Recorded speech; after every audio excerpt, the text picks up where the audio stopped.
Welcome to the Creative Differences podcast. I'm Gaby, and I bet you were shocked to hear my voice first. Yeah, this is crazy work.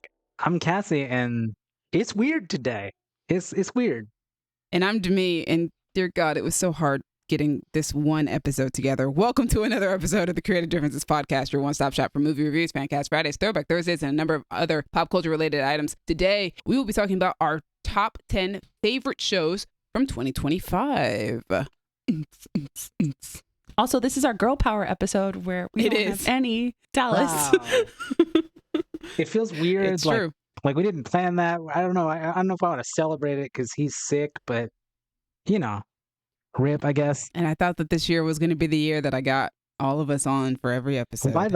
You're why close. do you think that? But at least you got me on for every episode. That hasn't That's happened in true. like 3 years or something. Yeah, that's so true. God. All right, guys, before we get into it, please like, share, subscribe, hit the bell, hit the buttons, whatever you can find, because we'd like to have an audience. This is a lot of work. That's our New Year's resolution. I want you guys to know that this series of episodes that we're doing this week alone takes me about 2 weeks to put together all together. So She don't get paid for Yeah. this, so I That's don't. crazy. Please like and subscribe. Each of these episodes is like 3 days worth of work. Ooh. All right, guys. So rules of the game. I hate being the one to have to do this, but Dallas isn't here, so I have to try my best. But rules of the game are, this is a ranking list. This is our top 10. Each of us are going to go round by round saying what our favorite show is for that round. And if somebody else has it higher up on their list, they will call skip, and we shall wait until we are at that round to talk about it. So for instance, if Gaby has Pluribus at number 8 and Cassie has Pluribus as her number 1, Cassie will skip, and we shall wait until we get to number 1 to talk about the show. Yeah. I'm pretty sure neither of you guys have seen Pluribus, so I felt like keep it was wanting good. to. No, that was and a good then one. Not so, Yeah, just, had to make sure. Oh, for the record, I'm going to tell you guys now, spoiler alert, I will be spoiling television shows. Okay. Because yes. So let's get into this, shall we? Honorable mentions. Gaby, do you have any honorable mentions? I don't, because I barely watched any. I should not be shocked. And out of politeness, Cassie, do you have any honorable mentions? even if I wasn't against doing them, oh no, I wouldn't have any. This was a rough year. Damn. All right, guys. I'm going to give you guys Dallas's honorable mentions, and then you guys will just have to wait until we get to number 1 to hear the rest of Dallas's list. But Dallas's honorable mentions are Sakamoto Days, Abbott Elementary, Mythic Quest, Mo, and WWE NXT, I believe is how that's pronounced. Of course. I know nothing about wrestling. I don't know if that's next. I don't know if that's NXT. I'm surprised that stayed on the honorable mentions. That nigga be posting every week about I want to talk about the WWE, but maybe that's a different show. I don't know. I There think are it's many. like Raw. Yeah, or I think Raw you is the know, one he the live likes to- stuff. I don't know. I think NXT must be like the post-game analysis. I don't know. Well, wait till you guys hear the rest of this list. But anyway, my honorable mentions are Stranger Things, Poker Face, The Bear, Doctor Who, and The Last of Us. Rip. Rip. So that takes us to our number 10s. Gaby, what's your number 10 show? Hello. My number 10 show, it has never been on my number 10 before. It is called Bob's Burgers. Yay. It is season 16. It started coming out September, and I've only seen a few episodes, but it's delightful as usual. My partner, he plays it, and I'm the guy that stands up like, oh, I don't really want to watch this, and then I'm in the corner like peeping You're in, and the eventually meme. I sit down. So for those of you that don't know, Bob's Burgers is an animated sitcom. It was created by Lauren Bouchard, and it has the voices of H. John Benjamin, Dan Mitz, Eugene Merman, Larry Murphy, John Roberts, and Kristen Schaal, and a bunch of other comedians like doing cameos and guest appearances. It's been on Fox. It started in 2011, and this is obviously season 16 that started in September. It's not over yet, but it's good enough for me to put it on the list because new episodes. And I really like it. It's just a cute family that is just struggling to keep their little restaurant open, and their children are weird as hell. And Bob, he's the straight man, and his whole rest of his family is just really wacky, and I love all of them. This season just continues the delight. I honestly have never seen that show before. I didn't even realize it had that many seasons. Oh my God, it's so cute, and you should watch it. It's like one of the only shows that's still having like 22 episode seasons. Damn. It's Yeah, it's a this network not a show. thing anymore. it's not really a thing anymore. Season 15 was 22 episodes. This season was 15, And then season 14, I think because of the writer's strike, was 16 episodes. But yeah, before that, it was 22 seasons, you know. Crazy. I wish we could be like honorable mention to Buffy the Vampire Slayer for being a show that we've been watching all year. Me too, because we have been. A year? Maybe you'll have new? I don't know. There's going to be new You're at right. some point, We're going right? to have some new episodes soon. We should finish the season, all of it soon, No, right? we won't finish until 2027. Early 2027. What? Okay, never mind. There's 7 seasons. Okay, so maybe by then the season 2 will come out, and then I can put it on my list because I don't want to watch the new Blood without knowing how everything ended. Yeah. All right. So, Cassie, that takes us to you. What's your number 10? So, but in the actor episode, I did not make a full 10. And so it was decided without my consent that every entry that I didn't have something for would be I hated it. So this time, I don't have a full 10 because I don't watch shit. But what I will do is I'll replace all the things I don't have with Grey's Anatomy because I started that over and I've been going That's through all that. You watch. Yes, I've watched Hell 20 yeah. seasons of Grey's Anatomy this year, and that's like all I've watched. So Holy my number 10 is going to be Grey's Anatomy, but not the new stuff. Woo. But all the old stuff. That's what I should have done for my honorable mentions. Buffy the Vampire Slayer that we're Buffy watching. the Vampire Slayer, Buffy the Vampire Slayer, Buffy the Vampire Slayer. Yep. All right. Oh my goodness, that's good. That's All funny. right, guys. This is where I wish Dallas was here because my number 10, which I fought really long and hard this morning over whether or not my number 10 would be Stranger Things or this show. I finally established that it would be this show. My number 10 is Bel-Air, which is developed by T.J. Brady, Morgan Stevenson Cooper, Rashid Newson, and Malcolm Spellman, and it's based on the sitcom The Fresh Prince of Bel-Air. And it stars Jabari Banks, Ali Sholatan, Adrian Holmes, Cassandra Freeman, Jimmy Akingbola, Coco Jones, Akira Akbar, Simone Joy Jones, and Jordan L. Jones. And the IMDb summary is set in modern-day America. Peacock's new one-hour drama series Bel-Air reimagines the beloved sitcom The Fresh Prince of Bel-Air through a new dramatic take on Will's complicated journey from the streets of West Philadelphia to the gated mansions of Bel-Air. As these two worlds collide, Will reckons with the power of second chances while navigating the conflicts, emotions, and biases of a world far different from the only one he's ever known. So I'm going to do the thing where I just go through like an uncomprehensive list of just things that I liked about this season. This was the final season of Bel-Air. So goodbye to Bel-Air. It was nice knowing you. But the cast did an excellent job. All of the Easter eggs to the OG sitcom. Aunt Viv doing the Aunt Viv dance. Will, Carlton, Hillary, and Ashley doing the iconic psh. Ashley getting a couple of storylines. The college entry storyline. The episode with Will's dad. Janet Hubert appearing as Aunt Viv's midwife. Tyra Banks' guest appearance. Coco Jones being in a few episodes, even though it's clear that she is more focused on her music now than being on the show. Oh. How the Uncle Phil and Jeffrey storyline ended, even though it felt a bit too unreal for the show. Jazz getting into the dispensary business, because of course he would. The Eaton Fire reference. Thank you. Aww. Represent. The fact that the show ends almost the exact same way that the OG did with a few detail changes, as well as the epic and well done Will Smith cameo. Bravo. Ooh. Bravo. I spent the entire series hoping that Will Smith would one day show up on the show, and they did it exactly the way that I think they should have. Because there's no way you could bring Will Smith onto the show and then like just move past it. Waiting until the final episode was the perfect way to go about it. Excellent. Oh, also the speech that Will Smith gives in that episode as well. Beautiful. Mwah. My number 10 is Bel-Air. If you never got into it, I do highly recommend it. I think it's a really good reimagining of a show that for those of us who grew up in the 90s, most of us who grew up in the 90s, we all really loved. So that takes us to number 9. Gaby, what is your number 9?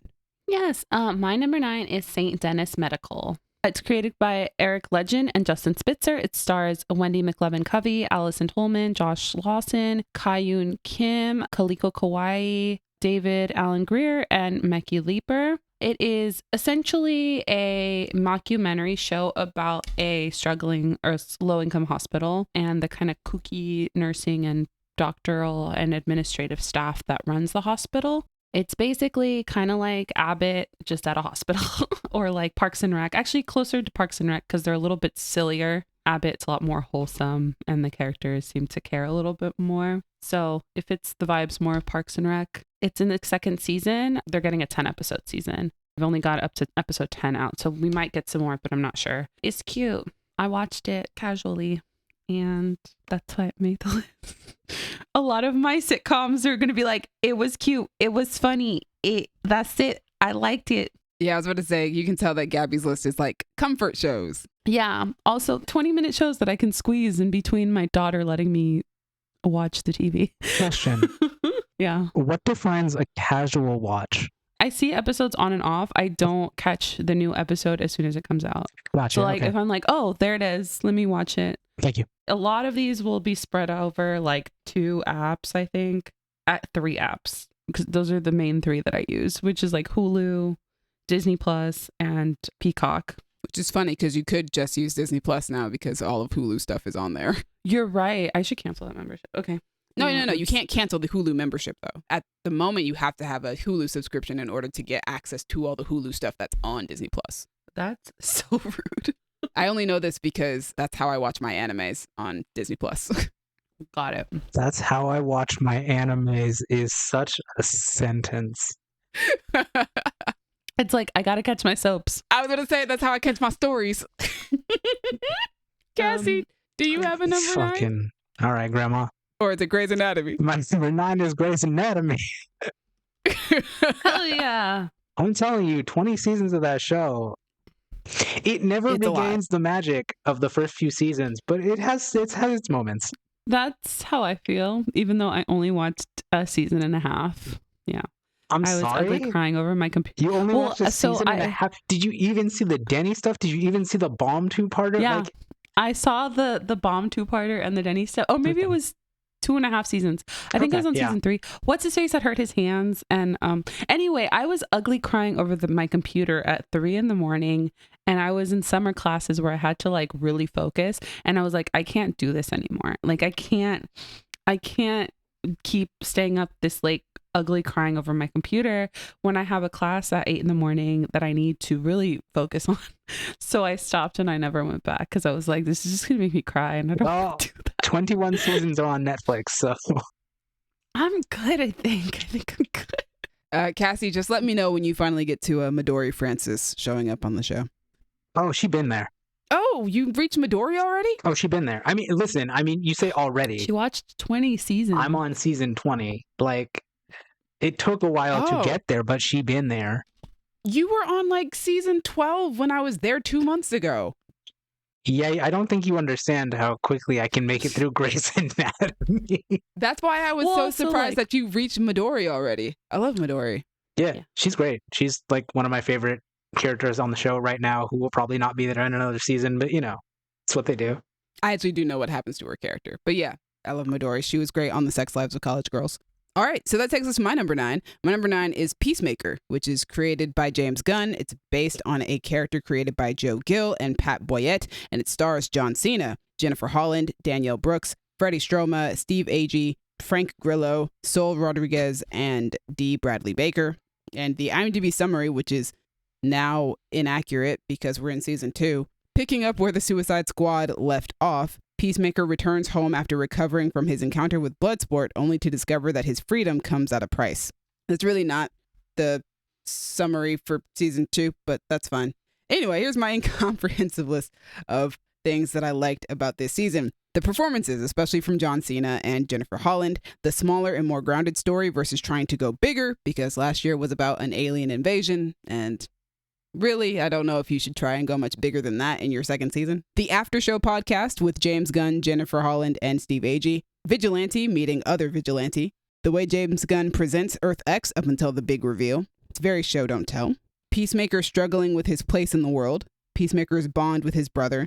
The inclusion of Rick Flag Sr., who I still think is the worst, but it's because I like how James Gunn writes him and not because I think it's a bad character. The fallout from Superman. The Eagly storyline. Langston Fleury and John Economos' dynamic. The scene when the 11th Street kids reunite. Harcourt going off in that bar fight. Adebayo's reaction to being on Earth X. The exploration of the quantum unfolding chamber. The inclusion of the Justice Gang and Maxwell Lord. And the Lex Luthor cameo. Because, man, Nicholas Hoult was acting. Hell yeah. I love him as Lex Luthor. He's so good. He's so good. So I mean, good. are we surprised though? But that takes us to our number 8s. Gaby, What is your number 8? My numero ocho is Animal Control. I love this show. It gives me Community vibes, not just because it has Joel McHale in it, basically playing the same character he played on Community, but let me get on with it. Created by Bob Fisher, Rob Greenberg, and Dan Sterling, starring Joel McHale, Bella Lovell, Michael Rowland, Ravi V. Patel, and Grace Palmer. It is a sitcom on Fox. It is about a group of animal control workers in Seattle. They get up to some hijinks. Joel McHale's character is always a disgraced former something. So he's a disgraced former police officer. And so sometimes he's investigating things and he doesn't really need to. Last season, it was like this sale of endangered species. I'm mostly talking about season 3 right now. Yeah, I hope this show keeps going. It's been chugging along slowly. Every season, I'm like, is it going to get canceled? Is it going to get canceled? Who knows? I really like the chemistry between the cast is really delightful.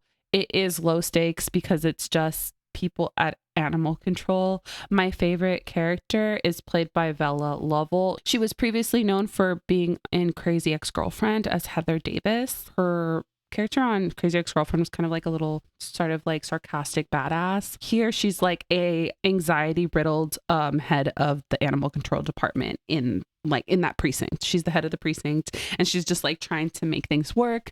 And she has a cute little like will they won't they with Michael Rowland's character who plays Shred.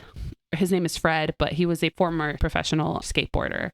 So they call him Shred. Nice. It's adorable. I love it so much. It's really cute. I ship them so hard. It's really funny to go from me talking about Superman to you going to Animal Control because Maria Gabriela de Faria, who plays the engineer in Superman, was on Animal Control for a while. Oh, she played who now on Superman? She's the engineer. It's the lady with the hands and the saw blades and the...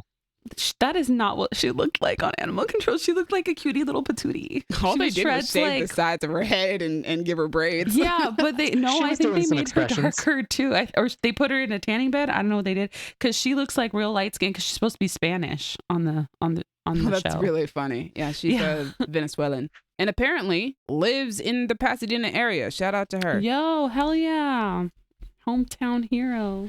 Also, I think you would like her character from Deadly Class because was she the one with the... Yeah, she's the Day of the Dead kind of styled assassin. Literally my second favorite assassin in all media. And she got a good ending in the comic books, which made me so happy. Anyway, Cassie, do you have a number 8? Of course I have a number 8. It's Grey's Anatomy. You know how it is. Hey, it is Grey's Anatomy. I almost feel like every single round we should talk about something from Grey's Anatomy, but let's keep it moving. Okay, so most recently, what do we got going on? Teddy just got fired because she was giving Meredith money when she wasn't supposed to give Meredith money. Guaranteed that's going to turn around. She'll be reinstated like an episode later because Grey's Anatomy don't do long-term consequences that much. Hell yeah. Oh, that's so funny. I'm just saying, there was a bit, she and Owen ran to Europe and then came back like 2 episodes later. And it was just like, what was even the point? Who ran away to Europe? Teddy and Owen ran away to Europe because they were helping people with assisted suicide, which was illegal. So they ran away to Europe, but then they came back like 2 episodes later and there wasn't really much consequence. And it was just stupid. That's crazy. I mean, this is like when they killed Denny and like nothing happened. So we were talking about DC stuff. My number 8 is Creature Commandos, also created by James Gunn, based on characters created by J.M. DeMatteis and Pat Broderick, and it stars Frank Grillo, Indira Varma, Sean Gunn, Alan Tudyk, Zoe Chow, David Harbour, Maria Bakalova, and Viola Davis. And the IMDb summary is a group of non-human criminals comprised of an anthropomorphic weasel, a robot, the Bride of Frankenstein, a radioactive skeleton, and their human leader are tasked with stopping an evil sorceress. Now you might be saying, hey Demi, most of that series took place in 2024.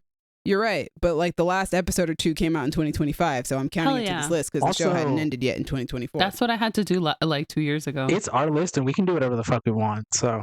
Hell yeah. I mean, if we can, I could have put Buffy on here, but I'm not going to do that. Anyway, fantastic voice cast. The way each episode focuses on a different member of the team. G.I. Robot being an inspiration to us all. Nina being the absolute sweetest. The heartbreak I felt in the finale. Anya Chalotra as Cersei.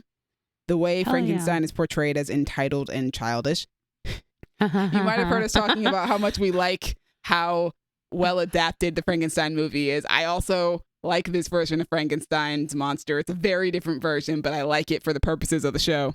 Is it played by David Harbour? Yes, he is.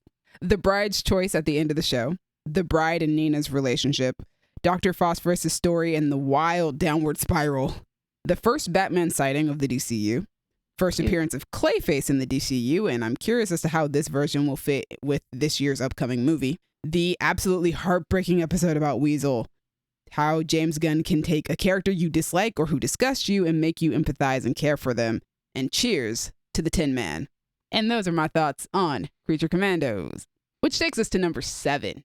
Gaby. Ooh, my number 7 is Abbott Elementary. Nice. Yes. I really got to catch up, but I'm so far behind. I am also extremely far behind.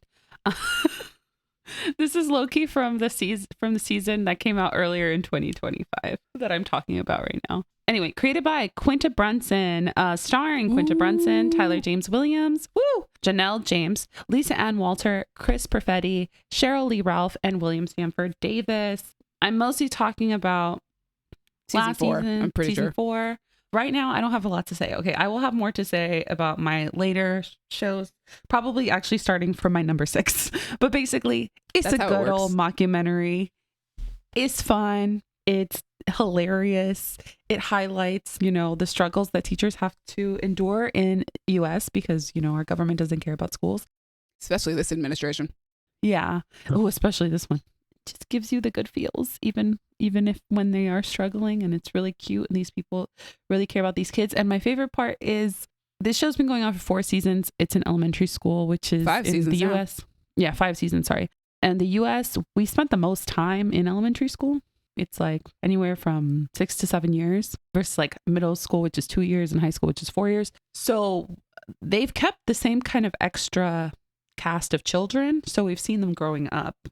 So some, and you're starting to recognize them here and there, like, oh, I've seen that kid in like several episodes. I've seen this other kid in a few episodes. So that's also one of my favorite things is like they've kept the kids consistent. They don't change them out constantly. So, it's really cute. I really love the comedy style of this show. Like I said, I'm like super behind on it, but it is a show that I like really love. There are very few sitcoms that I keep track of, which is why I need to go back to this one because I actually really do enjoy it enough to keep track of it. But I love the comedy on this show. And like you said, it's so wholesome and it feels so sweet and it does feel very relatable as kids who went to public school. So even if we don't understand it from like the teacher perspective, I think we can remember like as kids what the other side of it felt like. Yeah, I agree. I agree wholeheartedly with you. All right, Cassie, is your number 7 Grey's Anatomy? Maybe you know what it is. Oh my Damn. gosh. So let's see what to talk about this time. Let's see. We did that. I don't know what happened. Helm was hooking up with Midori Francis's character, but now they're not together anymore. I don't really understand why. Midori Francis was only going to focus on the job. And okay, you were enjoying getting railed, but I guess you don't care about that anymore. So anyway, that's this version. That's number 7. What's up with Midori Francis's characters in these breakups, my guy? Actually, no, her breakup on The Sex Lives of College Girls was extremely understandable. Even though you wouldn't catch me breaking up with Renee Rapp. Couldn't be me. So I feel like next year, Cassie's list has got to be like, we got to open it up and just be like, Cassie, what are your favorite TV shows and video games? That I could do. Yeah, I'm giving it to you next year. Bless. All right, thank you. guys, my number 7 is Dexter Resurrection, which is created by Clyde Phillips. It stars Michael C. Hall, Jack Alcott, Uma Thurman, David Zayas. Apologies to this man if I mispronounce his name. I hope I don't, but I most likely am going to. Untare Guma Umbahu Umwine, Kadia Saraf, Dominic Fumusa, James Remar, and Peter Dinklage. And the IMDb summary is Dexter Morgan awakens from a coma and sets out for New York City determined to find Harrison and make things right. But when Miami Metro's Angel Batista arrives with questions, Dexter realizes his past is catching up to him fast. This is like a return to form for the Dexter TV series. I think the first 4 seasons of Dexter are excellent, like fantastic television. Season 5 is good. Season 6 is not great. Season 7 and 8 I enjoy and I think are good. Oh, and I also watched Dexter New Blood, which I also thought was good. But I don't think we ever returned to like the highs of like seasons 1 through 4 until this series. This was a great season. I love Dexter and Harrison's dynamic. I'm happy that Hannah is mentioned as Harrison's mom and important in his life, as important as Rita, who was his birth mother. The return of Angel Batista, even though I knew where his story would go. Uma Thurman being a badass, Kristen Ritter, Eric Stonestreet, David Desmalchian, and Neil Patrick Harris all appearing as serial killers. Kristen Ritter's character turn, the plot twist with David Desmalchian's character, Michael C. Hall's performance. That man just knows Dexter, as he should. Dexter making a friend that doesn't end in absolute tragedy. Dexter and Blessing's friendship, the rideshare angle of the show, the new location, Detective Claudette Wallace in all of her behaviors. I don't know if she's autistic, but she's absolutely coded that way. And Katia Saraf's performance is one of my favorites. Claudette constantly listening to Staying Alive in her earphones when she's trying to focus on the job, and then immediately busting out dancing when she hears it at a gala she doesn't even want to be at. She saw her moment and took it, and she's been waiting for it for sure. Peter Dinklage's performance as a character who's obsessed with serial killers. The wild idea that one of the characters didn't realize Hamilton is full of rap music and then being microaggressive about it. The odd serial killer rituals that they developed for this season. Dexter getting back into form. Dexter being proud of Harrison taking after him and then accepting him when it turns out he's not. The way they work together in the finale. The evolution of their relationship through the season. The implication that Dexter has a whole roster of serial killers to chase next season. And the show ending on Dexter's quote, "I'm exactly who I need to be. Exactly who you want me to be." So the show finally embracing that. Fans don't really want to see Dexter get his comeuppance. We really just want to watch him kill serial killers. Which takes us to number 6. Gaby, what's your number 6? My number 6 is Saturday Night Live.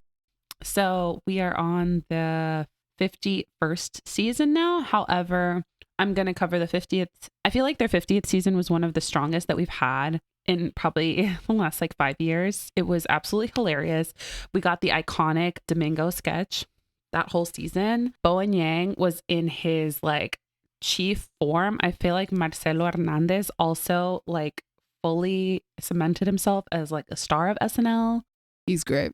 Yes, between the Domingo sketch and my favorite. So 2 of my favorite current cast members are Jane Wicklin and Marcelo Hernandez. And my favorite bit that they do together on Weekend Update is the couple that you cannot believe is together, which is like this super jock dude and then like this very long brown hair, kind of mousy introvert woman. And you're like, how does this work? And then they start talking and you're like, oh, they love each other deeply. This is crazy. It's very, very funny. And that started last season. We've got the continued bit between Michael Che and Colin Jost where they write jokes for each other, which is the joke exchange. It's iconic every time. I never feel bad for Colin Jost. Please continue to put a camera on Scarlett Johansson whenever they have to do them. That would just add. I love that they did that. That was insane. I think that was last season too. Yeah. And then the 50th celebration was awesome. I really, really enjoyed it. My favorite part was Adam Driver, just because I love him. And also John Hamm. I love that John Hamm's Pedro around. Pascal taking part in the Domingo sketch. Oh, that too. That was delightful. I was going to say with Sabrina also, Carpenter. I love how much Pedro Pascal like cameos on SNL. I love how much Bad Bunny cameos on SNL. I love the like mean mother-in-law sketch that Pedro Pascal continuously does. It is, as Latina, very, very relatable. I want to just highlight the Bad Bunny episode where he was both the musical guest and the host, mostly because they did El Chavo del Ocho, and that is a Mexican/Latin American classic. And I didn't ever think I was going to see that in like mainstream America. So good on you guys. And I love SNL. Thank you so much. I do want to say, speaking of Marcello, like one of my favorite sketches of SNL is the one of him and Ego, a teacher sketch. That is so freaking funny to me every single time. I don't know if I've seen that one. Oh, it's one of my favorites. You got to look it up later. It's it's like a parody of that show, A Teacher, where it's a student-teacher relationship or whatever. Oh, yes, and she is like no nonsense. She's like, what are you doing? Down. Yeah, it's so funny. What did you think this was? You were giving me help with the SATs. I thought it was special. Oh, you thought I wanted to have sex with someone who can't do the SATs? You keep circling the bubble instead of filling it in. You think that's sexy? A little. Yes, I've seen One of that. my It's favorite hilarious. sketches. Oh, it's so good. This season, I want to say goodbye to Bowen Yang. You icon, you legend. I know why you had to Yeah. leave. It was time, but I'm going to miss you. And his final episode was the same episode that Ariana Grande hosted. It was the last episode of 2025. Makes sense. And I also want to say goodbye to Ego Nwodum and Heidi Gardner. You guys were also some of my favorites. The three of them, I feel like definitely were part of the reason that we've had some of the strongest seasons out of SNL in the last few years, because they're not really catering to dudes anymore. They're way more catering to like awkward women and people generally, which I feel like, hell yeah. Expand your audience. Cassie, is number 6 Grey's Anatomy? Yes, indeed. Throw us another plot point. Okay, what's another plot point with Grey's Anatomy? I think Lincoln and Joe are together again now. They're together, they're not together. They're together, they're not together. Just be together. I don't understand what all of this will they, won't they bullshit is when like you've been best friends forever. Alex left her out of nowhere. Just like, come on, girl. Just do it. I think they're doing it. I don't know. Good for them. Whatever. This is so funny. I almost don't want you to have a list so that we can just keep going over random I mean, Grey's I might Anatomy as well plot not points. for how much Grey's Anatomy is going to show up on this. But you know what? Sigh. Oh, it's great. All right, guys. My number 6 is All Her Fault, which is created by Megan Gallagher based on a book by Andrea Mara. And it Woo. stars Sarah Snook, Dakota Fanning, Michael Pena, Jake Lacey, Duke McLeod, Daniel Monks, Abby Elliott, Jay Ellis, and Sophia Lillis. And the IMDb summary is: a mom must find out who kidnapped her son after a play date at the park. That's incorrect. The play date was not at the park. It was at somebody's house. Anyway, a list of things that I loved about the show. First off, Sarah Snook's performance. Amazing, incredible. Love her. An absolutely engaging thriller. I was stressed from the first few minutes. I was like, why am I stressed? I already knew what the plot was. Like, I came into this knowing what I was getting into. She doesn't know, but I do. Why am I stressed out? Good performance / was editing. great. I don't know. Just all around great. Great thematic story about how people will always find a reason to blame women. Sophia Lillis's heartbreaking performance in episode 7. I am haunted by what could have been questions because of her. Marissa and Jenny's friendship. Michael Pena playing the most loving father. The portrayal of parenting a child with a developmental disability. The appearance of one of my favorite Power Rangers from Mystic Force, Melanie Vallejo. What's up? Listen, that was a shock for me. I was like, wait, I know her. She plays one of my favorite Power Rangers from when I was a kid. Oh, One of my first ever ships, too. Anyway, Abby Elliott playing a member of another toxic family. Jake Lacey, this is a message to you. I will now be typecasting you and immediately judging you if you are playing a rich man in anything ever again. Because dude, he I went should've from known. playing sweet, wholesome dude to like piece of shit now. oh my God, I should have known. And I did know. But I was like, no, that's typecasting. Don't do that to that man. I knew it. Yeah. First, it was anti-typecasting because he played such wholesome dudes. And now it's like, I don't know which Jake Lacey I'm going to get. I know. He's smarmy. Anyway, the way the show challenges the gender roles that exist within parenthood, the portrayal of Brian's physical disability and his acceptance of that disability, the usage of synesthesia, the absolute madness at the end of episode 5, the way the show uses flashbacks and chooses to reveal information and recontextualize events that we've already seen. The longer we are married, the more I like it when you're gone. Alexa, play I Think I Like You Better When You're Gone by Renee Rapp. Oof.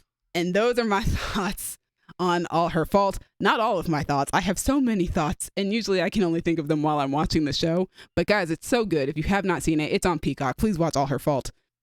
Actually, wait, hold on. If you have children, maybe do not watch All Her Fault. Yeah, don't do it. It's not for me. I know it. If you have children or if you have suffered from the loss of a child, maybe don't watch All Her Fault.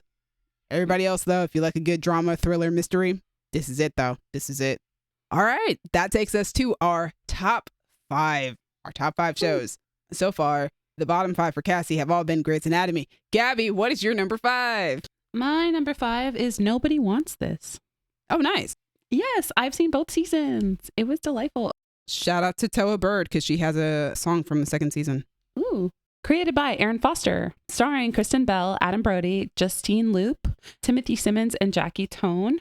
Nobody Wants This follows the love at first sight relationship between a young American rabbi, Noah, played by Adam Brody, and an irascible agnostic woman, Joanne, played by Kristen Bell. It is based off of Erin Foster's real life experience where she met her husband and eventually converted to Judaism. So this show is cute.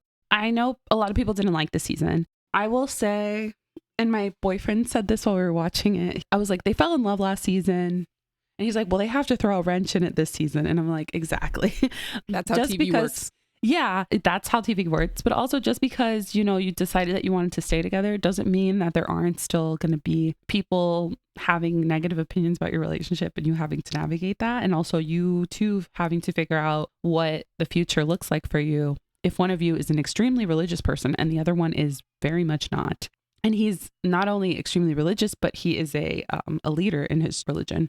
What I like about this season, though, is so they would have kind of an issue the whole episode. And then at the end, they would have a conversation where they would open up and actually resolve the problem, which I was like, that's good. That's pretty healthy relationship model there. So at the end, when it looked like they were going to break up, I was a little bit surprised because I was like, y'all have been solving problems all season. What's going on? It got sorted. Everything was fine. Some other characters broke up. Some other characters stayed together. Some other characters are trying to figure it out. I really liked it. I know a lot of people didn't, but I thought it was an interesting move forward. And there's going to be another season. And this show has been producing a season a year, which is crazy. We love a show that does that. Yeah. And they've been filming here in LA, which I also appreciate. So can't wait till next season. It's probably going to be next year and I can't wait. Or this year and I can't wait. Cassie. Is number 5 Grey's Anatomy?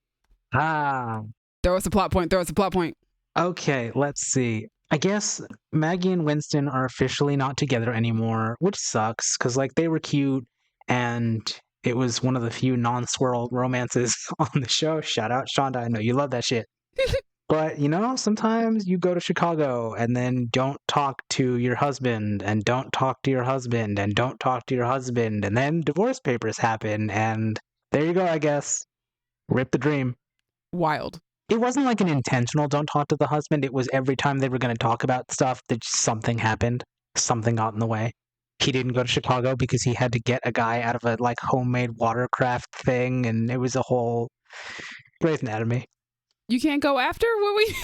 No, I don't know. She showed up and that's when they decided like, all right, this ain't working no more. Grey's Anatomy for y'all. All right, guys, my number 5 is The Studio, which is created by Evan Goldberg, Alex Gregory, Peter Huyck. I don't know how to pronounce that last name. It is Huyck.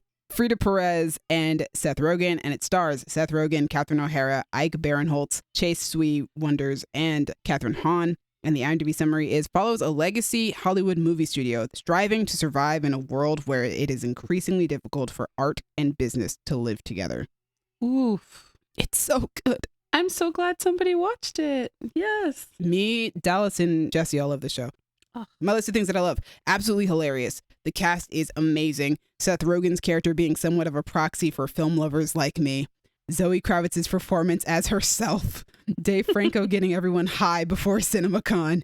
The Hell Noir yeah. episode with Olivia Wilde. The Wonder episode. The mention of Charlize Theron parties. That's the Hollywood party that I want to go to. I see the photos from that party and I've known about the Charlize Theron parties for a while. So for that to be like a plot point in like the first episode, I was like, shut up. We're not actually referencing a Charlize Theron party. And to have her actually in the episode, freaking loved it. That's amazing. The Kool-Aid Man race controversy. Matt arguing with medical professionals about the importance of movies. I agree with him mostly, but also in some ways I do not. Searching for Griffin around Las Vegas. Zoe Kravitz's CinemaCon presentation. The entirety of CinemaCon. The whole show being pretty insider knowledge about the industry, but in a rather hyperbolic way, and sometimes not. The Wonder sunset shot in, I believe, episode 1. The drama of trying to give Ron Howard a note. I can't wait to see this ensemble get into more hijinks next season. And also, thank you, Sal Saperstein. I understood that reference. And that takes us to number 4. Gaby, what is your number 4? My number 4 is Percy Jackson and the Olympians. Ooh, I'm not counting that one until next year. I needed to count something. I needed my list to make 10. I'll let you have it. Just everybody know that this show will be on my list next year. Yeah, I am not going to spoil anything. I will, however, be reading the brief description that is on Wikipedia. So really quick. Percy Jackson and the Olympians, created by Rick Riordan and Jonathan E. Steinberg, based on Percy Jackson and the Olympians, which is a book series by Rick Riordan, starring Walker Scobell, Leah Seva Jeffries, Ariane Simhadri, Charlie Bushnell, Dior Goodjohn, and Daniel Diemer. Deemer? I also don't know how. Apologies to Mr. Daniel. But he's wonderful as Tyson. Yes. In the second season, because we're in season 2, Percy returns to Camp Half-Blood a year later, where he learns that it is under threat from the forces of Kronos and Grover has gone missing and must venture into the Sea of Monsters to find the Golden Fleece. That's where we're at right now. I have caught up completely, so I'm on episode 5. Love that. Yeah, 5 just came out. Woo, we have been pretty diligent, especially since we found a system that works for us to distract my toddler. Yeah, tomorrow will be the release of episode 6. Yay. As of releasing this episode. I can't wait. We're in the middle of the, what do you call it? In the middle of the Sea of Monsters. We're in the middle of Sea of Monsters. We're in the middle of the trials they have to go through because low-key, this is Odysseus. We're low-key following the Odyssey. Which is funny since the Odyssey is coming out this year. That's what I was going to say. I was going to say, ooh, we're doing the Odyssey twice this year. First of all, damn, these kids grow up fast. What happened? Why So does fast. Walker Scobell look like a grown man, but also like a little chubby-cheeked, adorable little kid?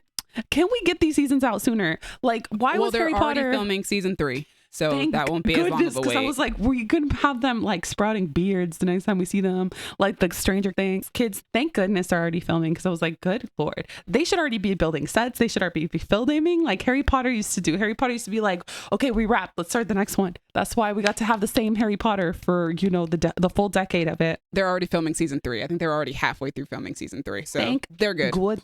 Thank goodness, because I want all these kids to stay, but if they look like grown men, they can't, and grown women. Anyway, love it. Love this cast. Dude, these kids have some acting chops. Holy moly. I love everybody that plays a god. I'm like, oh my God, who is it? They're all a hit. I loved the Fates this time around. I will not spoil the casting because that was a fun surprise. Walker Scobell is yearning this season. Yes. Oh my God. Hard. And I love it. Yes. But again, it just goes with the acting chops. This is a delightful show. I am coming from the perspective of an adult that watched The Lightning Thief when we were children. And also, I didn't read the books when I was a child. So this is an adult that's coming at it with nothing. I don't know anything. I'm very excited. This is hella cute. And I can't wait to watch it with my toddler when she's older. Right now, she's like, I don't care about people shows. I only care about animated. But we're keeping up with it. It's delightful. I think when she gets old enough, she should definitely read these books with her as well, because you'll probably like them. But, you know, might as well just wait until she's at an age to read them. I do want to say that I have really been enjoying this season. They have made, I think, more changes to this season than they did with season 1 in comparison to the books. However, I do think most of these changes are good changes in the same way that I did with season 1. I think that they strengthen the characters a lot more. I love what they've done with Clarice. Clarice is a character in the books who I was kind of indifferent to. And on this show, I love her. Dior Goodjohn is doing such an amazing job, and they've written such great stuff for her to do this season. I've always loved our main trio of actors. As you said, they're very talented. We have gotten our first appearance of Thalia just through a flashback. I already knew Tamara Smart was going to be amazing as Thalia, but getting to actually see her, she is so good and immediately like one of my favorite characters on the show. And I cannot wait to see more with that character. Yeah, she's great. Yeah, everybody's doing a great job this season. And the show looks a lot bigger this time around too, especially episode 4. That episode was wild. Also, episode 5 did a thing that I didn't think that they would do, but was hoping for, where they took a character from one of the future series of the novels, and she is in episode 5 where she should be. And I'm just so happy that they did that, because I didn't think that would happen at all. But yeah, second season has been really good so far, which is why I'm saying it'll be on my list next year. I'm very certain of that. I love the Percy Jackson series. It is. It's so good. And it's something I'm actively keeping up with right now. Cassie, Yes. is Grey's Anatomy your number 4? Oh, baby, it is. Oh my gosh. Cassie. No wonder Cassie was trying to get out of recording this episode. I told you, I ain't got nothing. I think this is far more amusing Damn. than you not being here, though. Fair. In lieu of a plot point, I'll just say shout out to Simone's hairstyle change in I think mid-season Ooh. 20. this girl, when she blows up her life and doesn't end up marrying the guy that she's supposed to marry because no wedding on Grey's Anatomy can ever go well, and then she's with Lucas, but then like he's kind of a fuckboy, and then she changes her hair, and girl is serving cunt every time she's on screen. Black ladies, please do more of the side shave. It's hot. It's true. It's very true. Cassie made that very popular, not for good reason, unfortunately. But I do remember when she first did it back in like 2009, and like people went crazy for the look. Not our Cassie. That was very singer Cassie. The singer Cassie. Cassie Ventura. All right, guys.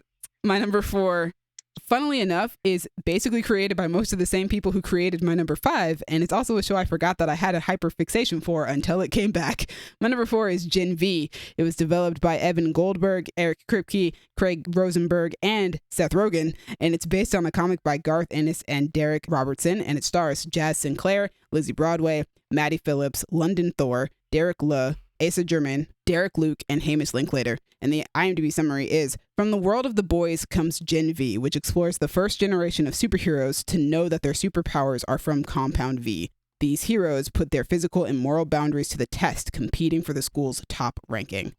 Ooh, boy. My list is long here, so let me get into it. Marie Moreau being my favorite character in the entire boys universe.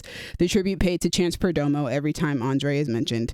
Polarity becoming the team's surrogate dad in the aftermath of Andre's death. Polarity and Emma's dynamic. Kate and Marie having some weird, messed up, toxic mentor-mentee parent-child relationship with the god Udine. Again.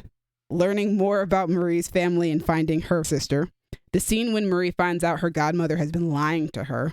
Jazz Sinclair's performance all season. Jordan being upset at Marie abandoning them during imprisonment. Marie and Jordan's relationship, Hamish Linklater's portrayal of Cypher, Ethan Slater playing pure evil, the continued social commentary through the show. I love Zach McGowan, but I never want to see Dognot ever again. Emma's new little squad of rebel friends, Sam coming back to his senses, Kate's powers being on the fritz for most of the season, causing either hilarious or horrifying results, Marie kissing Jordan before their big gladiator match, Kate having to earn everyone's trust back, the complexity of Kate always trying to do the right thing to protect her friends, but often being in the wrong. Seeing Zoe Newman and Stan Edgar again. The squad potentially getting to join up with the boys. Cypher training Marie to use her powers. Jordan's speech in episode 3. Jordan and Marie's first I love yous. Jordan becoming comfortable with their gender within their relationship. Marie becoming a god tier soup. Marie's entire aesthetic. She's everything. The potential of white supremacist Homelander being taken down by queer black college student Marie Moreau. Yeah, I like the sound of that. So my number 4 is Gen V. Not the only superhero show on this list. Well, obviously not the only one. This is like the 3rd superhero show I've had on here, but it is also not the last. And that takes us to our top 3. Woohoo! Gaby, what is your number 3? My number 3 is Heated Rivalry. Oh, of course. It had to be on here somewhere. Hell yeah, the gay hockey show. Let's fucking go, bitch.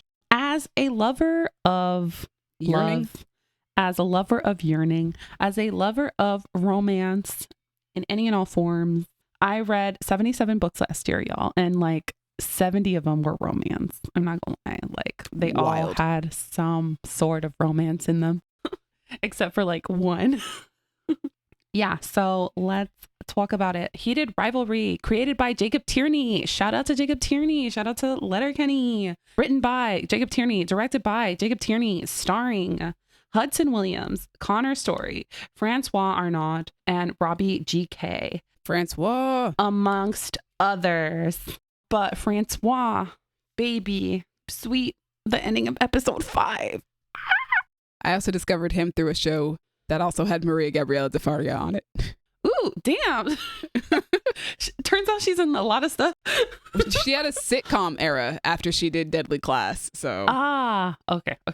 Let me that's get the how premise. I found our boy from I can't think of his name right now, from She-Hulk, and he's on Abbott Elementary, and I'm gonna look him up. You talk. Okay, heated rivalry. The premise. Shane Hollander and Ilya Rozanov are two professional ice hockey players who compete on rival teams, the Montreal Metros and the Boston Raiders, respectively.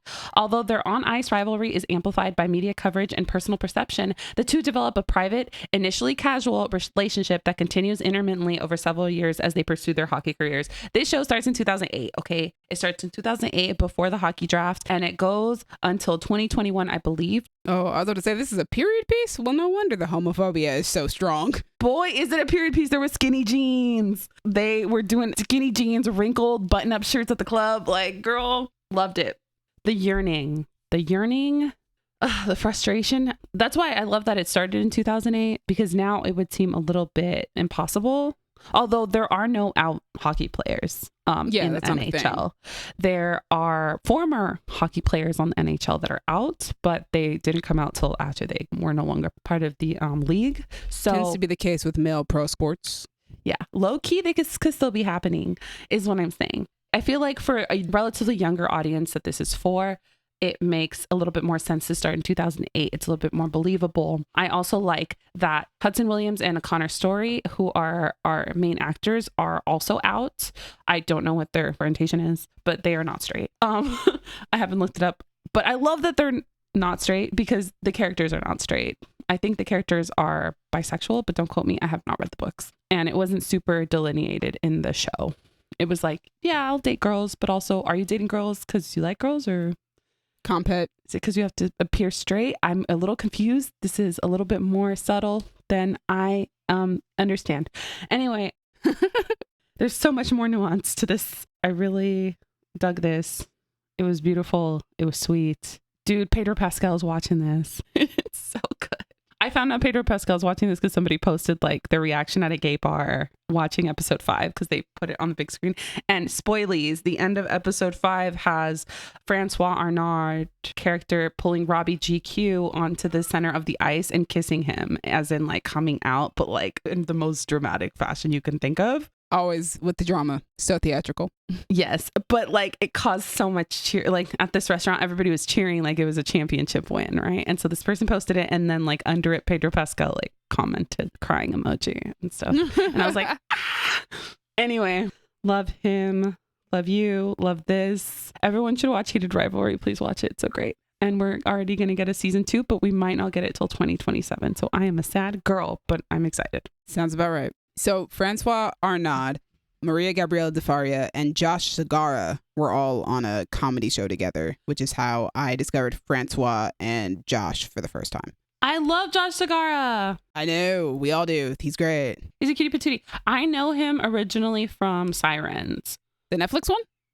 No, it was not on Netflix. It was on network television. Josh was on 2 Siren shows? That's crazy. Yeah, but the other Siren show was about paramedics. So Sirens as in wee-oo, wee-oo, wee-oo. That's so funny. Yeah, and he played a police officer that was dating one of the guy's sisters.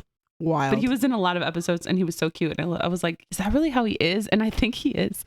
Like, I've never seen him play a straight man. So the 3 actors that I mentioned, Francois, Maria, and Josh, they were playing a love triangle. And I think Francois and Josh were supposed to be cousins or something like that. Okay, got it. I mean, they're both tan with that 5 o'clock shadow, so it worked. Cassie, is your number 3 once again Grey's Anatomy? Surprise, it's not. All right, we got it. Top 3, there we go. Cassie. What is your number 3? God, amazing. We got here. We did it. My number 3 is The Bear. Nice. Ooh. One of the 3 shows that I watched this year. Woo.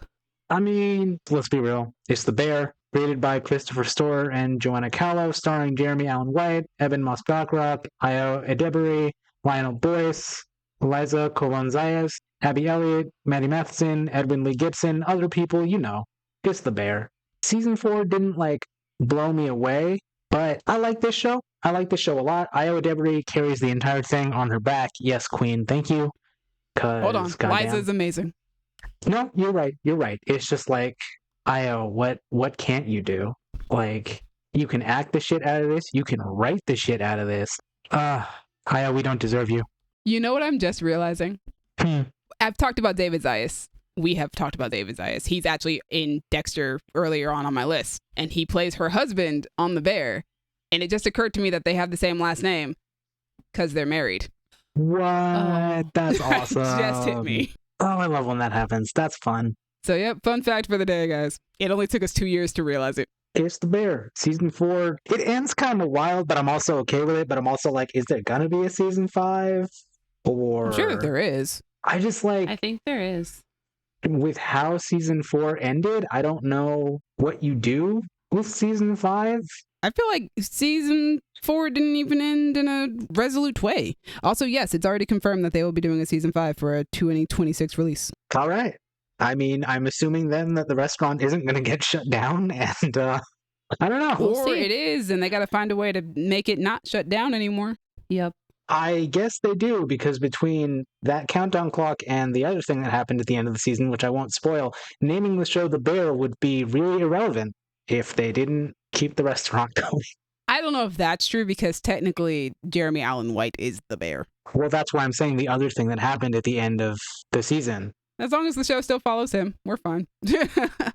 Listen, I don't know. But overall, I mean, the show's great. Like, it still strikes that great balance of comedic and upsetting. I don't know about a great balance, but it's mostly upsetting, less It's so mostly comedic. upsetting, but it also hits... Listen, don't nominate it as a comedy. Stop doing that. That's not what it is. But when it wants to be funny, it really is. When it's funny, it's funny. It's really impressive, just like how they navigate that and how they can switch back and forth like very quickly. Also, the best episode of the season was the episode that Io and Lionel wrote. Oh God, it was. It absolutely was. Just the doing the hair in the friend's house thing. Like, oh, I went with my sister when she got her hair done so many times. That's like hours and I hours. was the girl who had to go get her hair done. Yeah, that's The braids be taking ages. endurance. Even for a toddler, they take a while. God, the endurance. Also, that episode was directed by Janiska Bravo, who directed Zola, which is a movie that I really, really like. Oh, okay. Actually, I might love that movie. Based Nice. on one of the greatest stories to ever come out of Twitter. That was crazy. I had the greatest time reading that story and then going to see that movie. All right, guys, that takes us to my number 3. Let's head into animation, shall we? My number 3 is The Mighty Nine, which is created by Critical Role, and it stars the members of Critical Role. So Laura Bailey, Taliesin Jaffe, Ashley Johnson, Matthew Mercer, Liam O'Brien, Marisha Ray, Sam Riegel, and Travis Willingham. It also features Mark Strong, Red Child, Ivana Sakno, Angelica Houston, Rahul Kohli, Ming-Na Wen, Nathan Fillion, Lucy Liu, Tania Miller, Alan Cumming, Anika Noni Rose, and Ali E. Carvalho.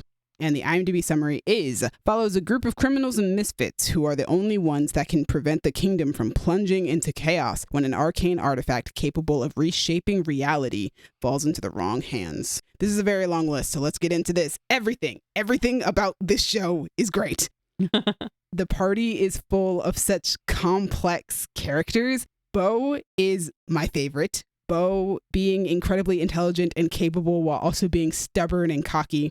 And also, like, insecure. Ford's search for self by pretending to be something he's not and taking on certain characteristics of his former captain. His absolute confusion and ignorance about gods and magic. Jester being chaos incarnate and having a crisis of faith over the traveler. Caleb's traumatic history and the way it ties into the broader story. The way he and Not love each other in such a platonic way. Not the brave being so haunted by her past that she has to drink through the pain and the heartbreak that comes from witnessing her addiction, her undying motherly love for Caleb and later the entire party. Molly Mock being the kindest, most beautiful soul while also having a literal past life that may include blood magic and worshiping him like a god.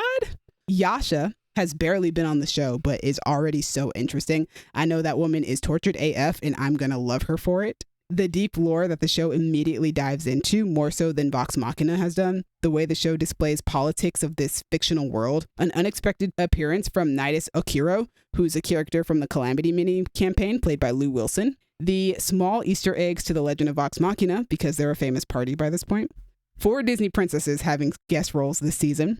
Woo! Anika Noni Rose having a whole musical number, Ali E. Carvalho also getting to sing, Dairon, aka Ming-Na Wen's character, having the cleanest fade on the continent, Amy Carrero guest starring as Yasha's wife, Jester being braised in a brothel, because insane, German being used as the Zimnian language, Caleb having been in a poly relationship with Astrid and Edwulf, like what, bro? Ivana Sakno as Astrid, The stacked guest cast, the incredible animation, the cool fights, the show being unafraid to get dark, the opening heist scene. I could talk about how good this show is for a very long time. In my opinion, it is currently the best high fantasy show on TV, which is crazy because it's only taken the crown from its sister show, The Legend of Vox Machina. The Mighty Nine, if you have not watched it, please check it out. It's so good. Like, I thought The Legend of Vox Machina was good. Within the first episode of The Mighty Nine, I was like, oh my gosh, this is incredible. So please check out The Mighty Nine. And that takes us to number 2. Gaby, what show is your number 2 show? My number 2 show is Alien Earth. Skip. I knew it. Cassie, what is your number 2 show? Because clearly it's not Grey's Anatomy. Surprise, it's Grey's Anatomy. No. My number 2 show is Chief of War. Ooh. Oh, yeah. I'm the only person who watched that show, and it makes me so sad. Somebody in my house was watching it at some point because it's popping up on the Apple TV as previously watched. So Oh, good. Good for them. People should watch it. I think it was my dad. That makes sense. It's created by Thomas Pa Sibet and Jason Momoa. It stars Jason Momoa, Lucian Buchanan. I'm going to butcher a bunch of these names. Te'ao Henepihinga, Te Kohe Tuhaka, Brandon Finn, Siwa Ikaleo, Maine Kinimaka, Roy Mata Fox, Kiala Kahuanui Pelaka, Moses Goods, James Udon, Benjamin Pautis, maybe? It's Dutch, I'm not sure. And Kaina Makua. It's a historical fiction. We'll say that, because they do take some liberties. But based on true events, when the 4 major kingdoms of the Hawaiian Islands were in a state of war, and it follows a warrior chief who is not actually in charge of one of the islands, but is heavily involved in things, and is played by Jason Momoa. This show is great. The word representation gets used a lot, and while I think representation is a good word for what it is, it often doesn't go quite far enough. Because you can have representation through like, hey, we're showing this culture, this group of people, something like this that is made by Hawaiians in Hawaii about Hawaiian history. I don't know, we just need more shit like this because it's just so cool to see how much is like their own history that there's almost reenacting with, again, liberties taken. And just most of the show, well, I would say maybe half of the show is in Hawaiian. They speak a lot of English. Not really sure why. Like, they don't need to. I don't know. The show's just, it's so cool and it's so beautiful. The costume design is fucking phenomenal. The use of color and just, oh my God. And the performances are so good. It's just like, it's just such a fun experience to immerse yourself in a culture that I'm not terribly familiar with. Like, I have a friend who's from Hawaii, but other than that, I don't know a ton about Hawaiian history or culture. And so seeing it presented by the people whose culture it is so great. They had cultural advisors everywhere. They apparently built ships from scratch to make sure that they were built correctly. There's just so much love and care put into this, and I think it shows. And it's so good, and it was supposed to be a miniseries, but apparently there might be more. So, like, oh yeah, please watch it, because if they make more, I will happily watch it, because it's so good. I'm sure that there's plenty of Hawaiian history to dig into, too, especially since we don't see those stories a lot. Yeah. I might have to put it on my watch list, because I am interested in Hawaiian culture. They haven't even done a ton of, like, white people invading, which you know is going to happen. There's been some white people, but the whole, like, we're going to take over the islands and destroy your culture and everything, that really hasn't happened yet. So yeah, there's a reason why the Hawaiian language isn't a prominently spoken language on that island anymore. Yeah. These white men are dangerous, man. Mm-hmm. Those kind of vibes. Especially to the indigenous. Oh, also, shout out to Kaina Makua, who apparently had no prior acting experience. He didn't. They find him in, like, a parking lot. Jason Momoa said he saw him, like, on a beach and was like, holy shit, that guy is perfect to play Kamehameha. That's what it was. He did. And he'd never acted before, and he fucking kills it. Seeing a guy on the beach and just going, that's him, is crazy. It worked. It really worked. It worked? I assume so. All right, guys. So my number 2 is Andor. And it was created by Tony Gilroy. It's based on a film series created by George Lucas. And it stars Diego Luna, Genevieve O'Reilly, Stellan Skarsgård, Denise Gow, Kyle Soller, Elizabeth Delau, Faye Marseille, Mohammed Ben Amour, and Adria Arjona. And the IMDb summary is, in an era filled with danger, deception, and intrigue, Cassian Andor embarks on a path that is destined to turn him into a rebel hero. We know that you were just reading things, but based on a film series by George Lucas is the most understated way to talk about like the most popular series of all time. Yeah, that's actually my writing, but like... Incredible. What else am I going to say? Like, yeah, it's created on a series based on this guy. Star Wars. Right? Yeah. It is based on Star Wars. Okay, this one is a really, really, really, really, really long one, and I'm so sorry, but like I have a lot of thoughts, and I didn't realize how many thoughts I had until I wrote it down. So let's go. Watching the first 2 episodes before the rest of the world and a room full of Star Wars fans in Japan after a panel with the cast was an incredible experience, and I got into that panel on a whim. Mind you, I was not in the room with the actual cast. I was in a room that was streaming what was going on in the other room at the same time, but still, phenomenal, amazing, loved it. An amazing series about revolution. Diego Luna's performance as Cassian Andor, Adria Arjona's portrayal of Bix's PTSD and depression and her desire to find something to feel. I wish there was more Bix in the season. Mon Mothma having the most fire crash out in the 3rd episode. Cyril slowly realizing he's been fighting for the wrong side, only to be too distracted by Andor to fully grasp his redemption. Cyril finally confronting Andor and Andor responding, "Who are you?" Andor being the sole obsession of Cyril's life and the catalyst of his entire story and end, only for Cyril to mean nothing to Andor. Deidre realizing that fascism is a wheel that will eventually crush you too, even if you helped build the system. The way Andor comforts an ordinary Imperial woman who has joined the rebellion and is risking her life to help him. You'll never feel right unless you're doing what you can to stop them. You're coming home to yourself. You've become more than your fear. Let that protect you. The profoundness of Andor receiving the iconic motto, "Rebellions are built on hope," from an ordinary hotel employee and passing it on to Jyn Erso in Rogue One.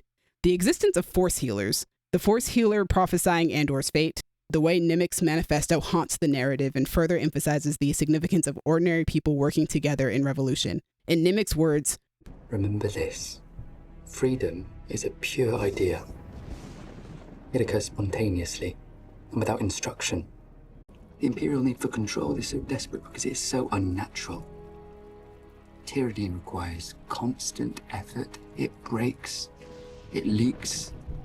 Authority is brittle. Oppression is the mask of fear."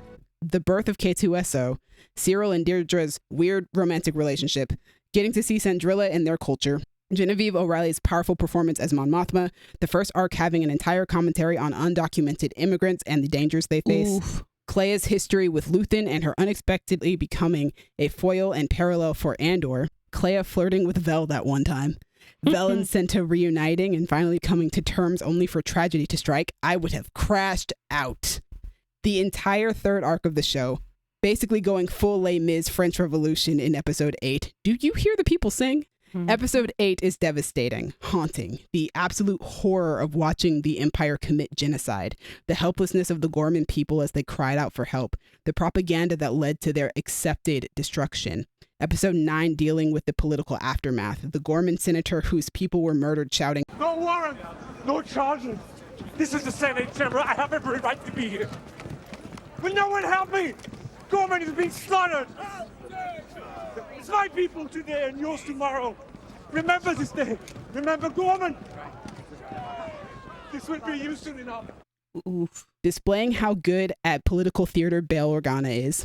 Mon Mothma's extraordinary and topical speech in the Senate. I've quoted this part of the speech before, but I want it repeated. "I believe we are in crisis.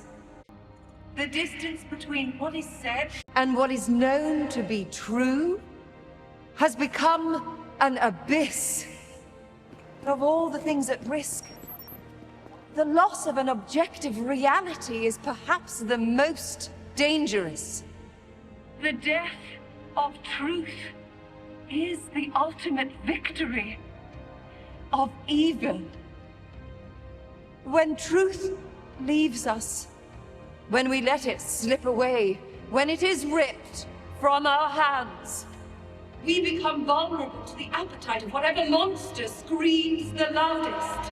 Also, this episode won the Emmy for Outstanding Writing for a Drama Series. Yep. The way the final episode leads directly into Rogue One, that it ends in what we as the audience know is technically Andor's death march. And while I've come to the point where I believe Bix could have been handled much better and in a more interesting manner for the last half of the show, I love that the show's final shot ends in what Star Wars is all about, hope and family. And we discover that Andor has a child, and while he has never and will never meet this child, his legacy lives on in the rebellion and in his child. And those are my thoughts on Andor. And that takes us to our number ones. But before we do that, I have Dallas's list. So let's go through that.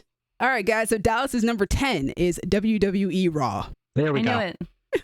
Number 9, It, Welcome to Derry. Number 8, Severance. Number 7, Invincible. Number 6, Your Friendly Neighborhood Spider-Man. Number 5, WWE Unreal. Number 4, Peacemaker. Number 3, The Bear. Number 2, Daredevil Born Again. And number 1, The Studio. Okay. And that takes us to our number ones. Gabby, what is your number one show of 2025? My number one show of 2025 is Severance. Ah, there we go. I had to make this my number one because I have not shouted at a television like this. All right, Tyra Banks. I look forward to shouting at my TV soon. Probably since Game of Thrones. I will not be spoiling because Demi is currently watching this. But as always, Mark S. can catch these hands. Everybody can catch these hands. Mark can catch these hands? Everybody can catch these hands. To me, everyone. Oh, no. Not just Mark. Helly, everybody. I hate all of you. But I also love all of you. And I get it. But I also don't get it. How could you? Oh, I love this show.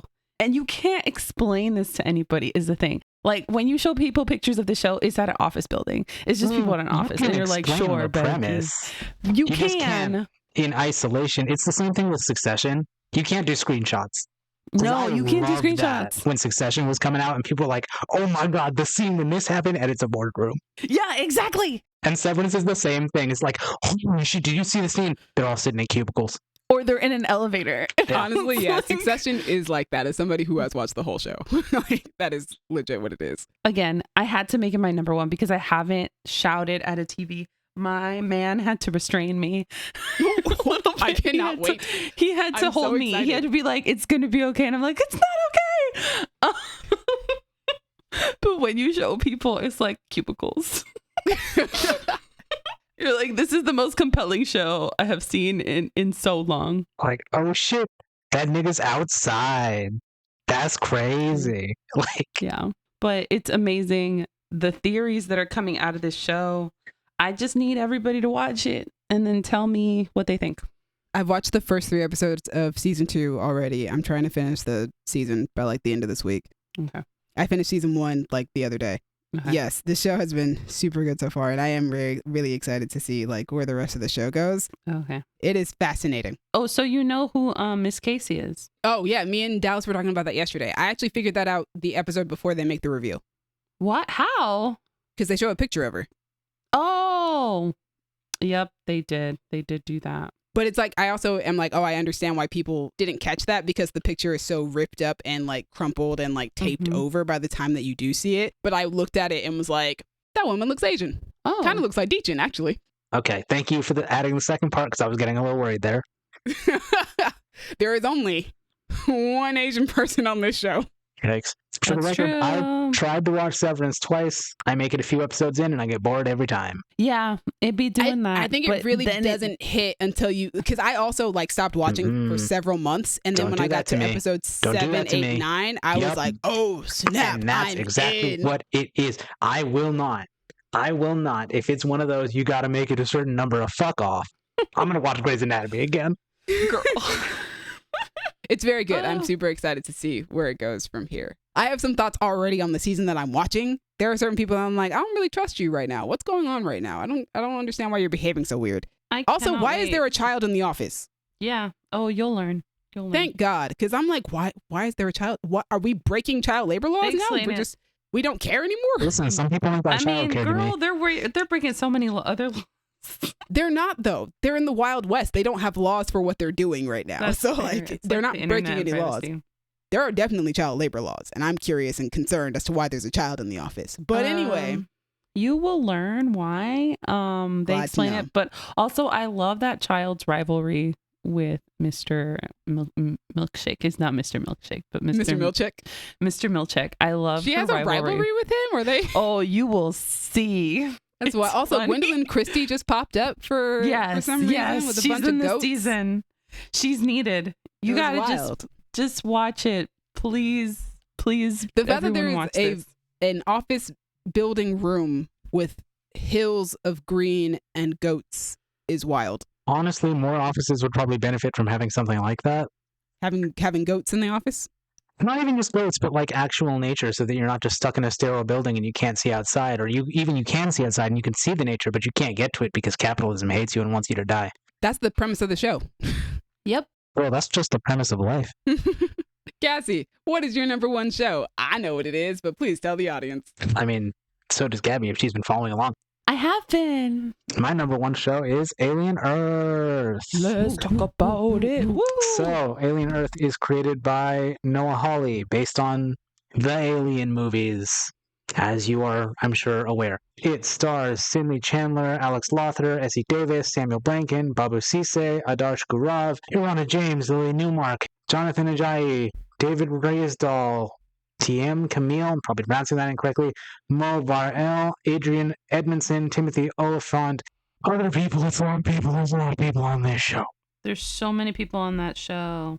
Basically, the premise is there's some kids who I think are dying, and they get their consciousness uploaded into adult cyborg bodies as an experiment by basically Elon Musk, who is not called Elon Musk, but he's Elon Musk. But he's Elon Musk. I love all the Elon Musk proxies that we get in modern media. It's great. Also, I love how hateful they are. This year's been so good for Elon Musk proxies, and I just want to say thank you, because my God. They all suck.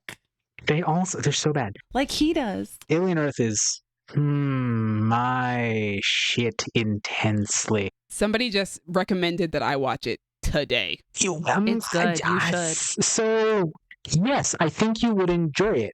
However, it does dip into horror plenty, because of course it does. You know it does. It does. It's Alien. But if you're willing to get through that, I think it is fantastic. It's also not as... So there's one scene where I was like, no. But other than that, it's not that bad. And That very usually when... Wait, what do you mean by not that bad? Do you mean scare-wise? Scare-wise. Okay, because I will say, it is the grossest thing I have seen in a long time. And I love that, for me, because I'm a freak. Oh, But we're going to talk about it because I don't know what you're talking about gross-wise. what the fuck do you mean you don't know what I'm talking about gross-wise? The first episode has an eyeball popping out of a cat, actually, and then... You know what? I hated the eyeball. The eyeball I made love the me eyeball. want The eyeball is, to like, my bury favorite my part. skin.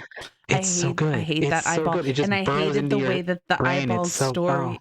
It's so I cute. hated the end of the eyeball story. I hated that. I hated that I'm for so us. I excited. hated that for the kids. I hated that for everyone. Season 2, baby. The only episode I didn't like, but I understand the necessity of this episode because it is an alien property, and sometimes you just want the alien I bit think I'm of going it to agree all. with you. I don't think we needed that episode. It was my least The favorite flashback, episode, but sort I of? understand. The flashback one, so to speak? Yes, I did not hated like that episode. I understand I was why like, it we know exists. what happened to the crew. We know what happened. It's an alien movie where you already know what happens. Is the thing. It and felt I like didn't torture get it. porn.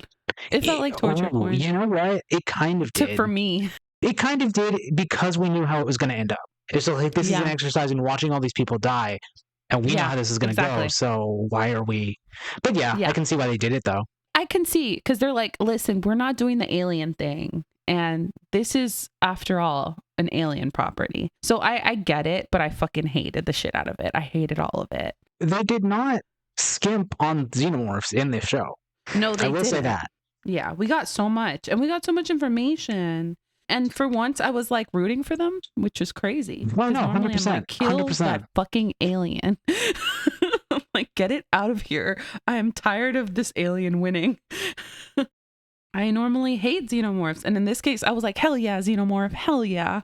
Listen, xenomorphs are great. All the aliens in this show are great. Wendy and the xenomorphs, I was rooting for all that. Anyway. Whole team up is insane. Dude, the last episode, when they were like, we'll become ghosts. Yes. It's so you good. Haunt this place. Okay, anyway, 10 out of 10. It was amazing. And I was forced to watch it. My boyfriend would be like, we're watching Alien right now. And I'm like, but you already finished it. And he's like, this is for you. And I'd be like, this feels threatening, but also it is a good show. So I will be watching it. And it's my number 2. It's so good. And it's the alien life forms, even that aren't the xenomorph, are so good. I mean, I know you Those don't I like hate. the eyeball, but I fucking hate the eyeball. I hate the eyeball. I hate the flower. I hate those. I hate what the flies did to oh Darwin. my god, yeah. The flower I thought was underwhelming, but the flies, that was worth waiting to see what they did. It was nasty. It was not for me. I hated it. I was like, no. It was for me, and that's okay. Ugh. All of it was really for me. liked that actor. He was in. I mean, he's lovely. Was in Shadow and Bone. I know. He was Jesper, and it makes me so sad. But yeah, listen, I wanted it to get gross, and it got gross, and I was so pleased. Listen, not even just the fucking aliens ripping a man's jaw off at the end of like the next to last episode. That scene lives in my mind forever because it was so good. You want to see how but okay, so my partner said something that I thought was interesting. He was like, I don't understand the inconsistency in power with these children robots, because he's like, that girl just ripped that guy's jaw off, but now they need 2 people to carry a body. And I'm like, baby, they're children. They probably aren't thinking I'm strong enough to throw this man over my shoulder. Also, like, the filmmakers probably forgot for a second. Well, I feel like it's more like they don't know their own limitations. They don't know what they're capable of until they need to. When Nibs needed to rip a man's jaw off, she did it like it was nothing. But like, carrying a body takes a little more effort. And when you have the fucking 2 Stooges doing it, I think it was them. Yeah. Like, yep, it was the 2 Stooges. That's hard. You try carrying a body, Gabby's partner. See how you like it. Exactly. Anyway, it's fine. Well, he's like, of course I'm going to need to. I'm not a cool robot thing. Anyway, excuses. It was amazing. Yeah, I love Alien Earth rocks. Demi, you should watch it. Just understand that and it we're is getting scary a second and gross. season. We are getting a second season, and I'm so excited, especially with how season 1 ended. Same. I was like, ooh, this is ripe for a second season. All right, guys. This last one's going to take a second. So, of course, the year that I visited Japan is coincidentally the same year that my favorite show is a Japanese anime. In fact, it is my favorite anime. It is My Hero Academia, which I believe was number 8 on my list last year. It's created by Kohei Horikoshi, and it's based on his manga. It stars Daiki Yamashita, Nobuhiko Okamoto, Ayane Sakura, Yuki Kaji, Kenta Miyake, Koki Uchiyama, and Akio Asuka, and a bunch of other people, because there are so many characters on My Hero Academia. The IMDb summary is a superhero admiring boy enrolls in a prestigious hero academy and learns what it really means to be a hero after the strongest superhero grants him his own powers. Ooh. For those who have never seen My Hero Academia, powers in this universe are called quirks, so I will be using that word and not powers. All right, this is a very long list. So at first I was like, wow, is this actually my number 1 versus Andor? Because I wrote a lot about Andor, and then I started writing about this show, and I was like, nope, it earned number 1. This is my number 1 for having one of my all-time favorite final seasons and episodes in all of television. It has a perfect ending. Also, I cried through 2/3 of the episodes in this season. Damn. Also, there were 12 episodes. So the fact that I cried through like 2/3 of the show, that's an insane number of episodes to cry at. Damn. And I've never done that for any show. Incredible animation, epic battles in almost every episode. Emotional, heartfelt moments throughout, the hopelessness of war and the highest highs of victory. The season's intro and outro sequences, so good. Deku's final battle with Shigaraki. Bakugo coming back from the dead and immediately helping Deku save All Might. The entire 1A class coming to back up Deku and heading into the intro sequence on the words, "We are here!" Watching a battalion of heroes clear a path and protect Deku to ensure he gets the final blow. Bakugo crying at the mere thought of Deku never getting his powers back. Todoroki trying to bond with his long-lost oldest brother, who tried to kill him for several seasons, and finding out that his favorite food is also soba, implying that they'll be able to reconcile before Dabi dies. Discovering that Shigaraki's life has been orchestrated this entire time.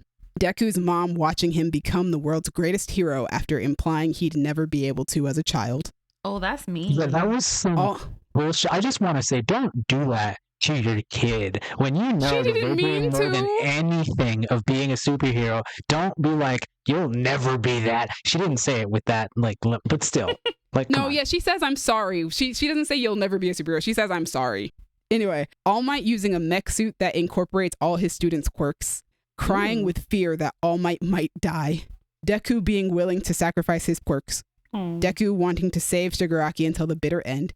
Shigaraki's internal monologue saying, "Back then, if someone had taken my hand, maybe." Deku's inner child doing what no one ever did and offering Shigaraki's inner child his hand and saying, "When I was lost, somebody took me by the hand and gave me pain."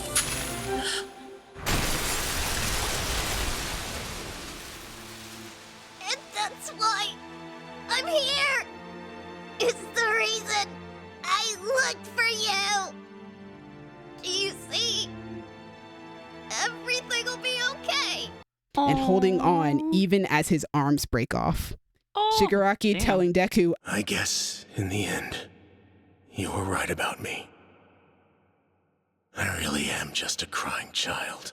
Deku and Bakugo both being legacies of All Might after all their years competing and challenging each other to be better. Bakugo as a hero telling the big bad, "I'm the final boss! Got it?" Okay. Okay. Showing how much heroes inspire ordinary citizens and how those same ordinary citizens can inspire the heroes too. Showing the stakes through those citizens and watching what actions they take to help. The way we, the audience, feel the same as the citizens watching. Deku changing the weather off his sheer strength, just like All Might in Season 1. All for One's realization that what makes Deku powerful. I see now. That's it. Izuku Midoriya. The keys.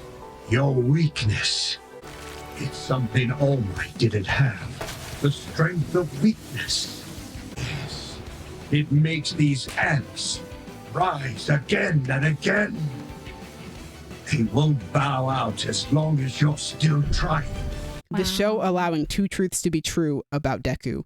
I can never forgive the pain you caused. That's why we had to fight. I wanted to stop you. And for you to stop yourself. To break the chain of sorrow. The epilogue episodes. The Todoroki family finally getting their shit together, even if it means they're divided. Ochako struggling with Toga's death. Her questioning if things would have been different if she'd met Toga as a child. My kids graduating. Todoroki and Bakugo becoming top-ranking heroes. My boy Mirio becoming the #1 hero, as he should. That should have been. The photos that tell us where all of 1A has ended up as adults. Deku encouraging a boy with a lesser quirk that he can be a hero, reflecting when he was a boy who just wanted to be a hero. Seeing how the world has changed because of the final battle and how people are more willing to hold out their hand. Class 1A always supporting each other. Deku getting a mech suit from All Might and his former classmates 8 years after losing his quirk so he can continue being a hero like he always wanted. The show has been Deku living out his dream, a quirkless boy who ends up with the most powerful quirk of all, only to sacrifice it in the greatest battle the world had ever seen. Episode 2 of the whole show ends with Deku saying, "Oh, by the way, I forgot to mention that this is the story of how I became the world's greatest hero." But in the end, the show wasn't about one boy becoming the greatest hero of all time. It was about how he and his friends became the greatest heroes of all time together. Best superhero media ever. And as the show says, Go beyond! Plus ultra! And that is my favorite show of the year, My Hero Academia. It's so freaking good. If you have not seen My Hero Academia, please watch it. It's so good. The best superheroes. All the best superheroes. And that's it. Yay. That's all we've got for you guys today. We did it. That is our top 10 favorite shows of the year. Or, Cassie's top 3. That's still top 10. I went. I'm sorry. 10, Grey's Anatomy is 1. 7 of those top 10. Yes. It's a different season for each of the 7. Thank you guys for joining us. Cassie, thank you for joining us, even though you didn't know whether or not your maintenance person was going to be showing up. And even though you only have 3 things on the list, I personally just think that's amusing as hell. Far more amusing that we had 7 Grey's Anatomies. I'm glad that I got to decide what it was, because y'all did me dirty. Or do me dirty, I suppose, in the actors episode. You guys will have to wait to hear tomorrow's episode to find out how we did Cassie dirty. Gaby, thank you for joining us and telling us all about your comfort shows. See, so many comfort sitcoms. Yes. And I love that for you. I'm a sitcom girly. Thank you to Brandon and Io over at Crown Digital for putting us on Apple Podcasts and Spotify. Thank you, audience, for listening to this entire thing. If you made it this far, you've listened to the entire thing. So you guys can find us on Facebook at Creative Differences PC. You can find us on TikTok at Creative Differences Pod, and you can find us on Instagram and Tumblr at Creative Differences Podcast. Gaby, Cassie, where can they find you guys? Hi, you can find me on Instagram at Stegosaurus. You can find me on Blue Sky at Sassy Soothsayer. Talk to me about Alien Earth and how gross it was, because it was doing something for me. You guys can find me on Letterboxd at Demi Joie. Joie is spelled Joie. You guys can find Dallas at Wrestling and Pudding. Hey! Thanks again for joining us. Tune in again tomorrow. We will be talking about our top 10 favorite actors of 2025. Thank you so much. It's been different. Bye. Hey, so Cassie. What up, dog? You want to talk to us about how the xenomorph is so sexually coded? Girl, what? I mean, okay. Is it? Because you can basically make it sexual. I mean, come on. Stab me with that tail anytime, you know what I'm saying? But I don't know that it's intended to be super sexual. I don't know. I think it is. I don't think you make that design and don't intend for it to be phallic. Girl, what? You definitely can. And you know what? I'm into it. So, mission accomplished.